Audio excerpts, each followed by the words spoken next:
निवेश आरोग्य में भाग 125 इंद्रियार्थ अम्लरस वैद्य दिलीप गाडगीळ पुणे। तो मैं अम्लरस के परिणाम, उसके ज़्यादा सेवन से परिणाम क्या होते हैं, इसके बारे में मैंने काफ़ी बहस की है। अब जो साक्षात अम्लरस नहीं है, लेकिन जिसको फर्मेंटेशन कहते हैं, उसके जरिए जिसमें अम्लत्व आ जाता है, उनके बारे में भी सोचना जरूरी है।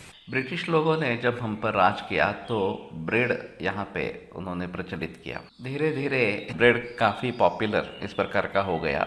फिर भी मध्य भारत या उत्तर भारत में गेहूं का ही प्रचलन रहा और रोटी यही खाने में रही।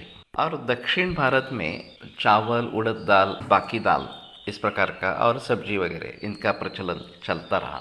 धीरे धीरे मध्य भारत और उत्तर भारत में ये ब्रेड का प्रचलन बढ़ गया।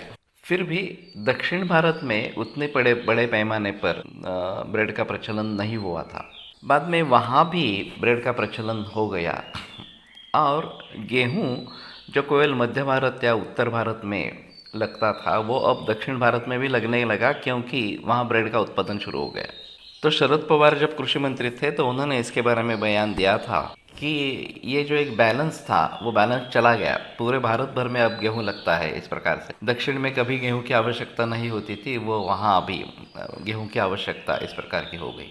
वास्तव में गेहूं से बनी रोटी ये एक अहम खाद्य रहा है पूरे भारतवर्ष के लिए, या खास करके मध्य भारत उत्तर भारत के लिए। और वो अच्छा ऑप्शन है क्योंकि वो ताज़ा रहता है। तो उसको छोड़कर इस प्रकार से ब्रेड लेना ये उचित नहीं है। फिर भी कभी एक टेस्ट बदल के लिए एक थोड़ा बदलाव चाहिए, इसलिए लेना है तो ले सकते हैं। लेकिन जिनको अम्लपित्त की शिकायत है उनको इससे एसिडिटी होती है, तो वो नहीं सेवन करें या ज़्यादा से ज़्यादा टोस्ट बनाकर ब्रेड का सेवन करें, ये बेहतर ऑप्शन इस प्रकार का है। दक्षिण में दूसरी तरीके से फर्मेंटेड फूड का प्रचलन है। चावल, उड़द दाल इन दोनों का मिश्रण बना के उसको फर्मेंट करके जो प्रचलन दक्षिण भारत में इडली हो, डोसा हो, उत्तप्पा हो वगैरह इस प्रकार का, वो हजारों वर्षों से प्रचलन में है और अनेक पीढ़ियाँ उसी पर गुजरान कर रही है। तो कहने का तात्पर्य अर्थ है ये साथ में हो गया है अब उनको। यद्यपि आयुर्वेद के हिसाब से माश ये निकृष्ट इस प्रकार का धान्य है।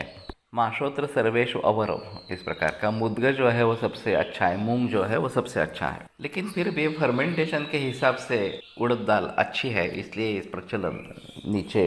तो वो लोग ये सेवन करते रहे। इसका एक अहम कारण है कि भारत का जो आकार है वो नीचे की तरफ ट्रायंगल जैसा इस प्रकार का है, एक्यूट एंगल उसका है, और तीनों तरफ समुंदर है।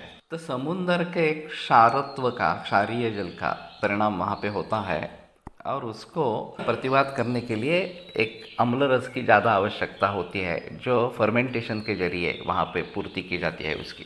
तो उस बात को ध्यान में रखते हुए साउथ वाले ये प्रचलन चालू रख सकते हैं। लेकिन वो लोग अगर मध्य भारत या उत्तर भारत में आते हैं तो वो उनकी आदत ये छोड़कर वहाँ का जो देश साथ में है, रोटी खास करके, उसको अपनाना जरूरी है। मध्य भारत से या उत्तर भारत से लोग अगर साउथ में जाते हैं तो उनको बेहतर ऑप्शन है कि वहाँ का जो पारंपरिक खाना है देश साथ में, इडली डोसा वगैरह यही खाए।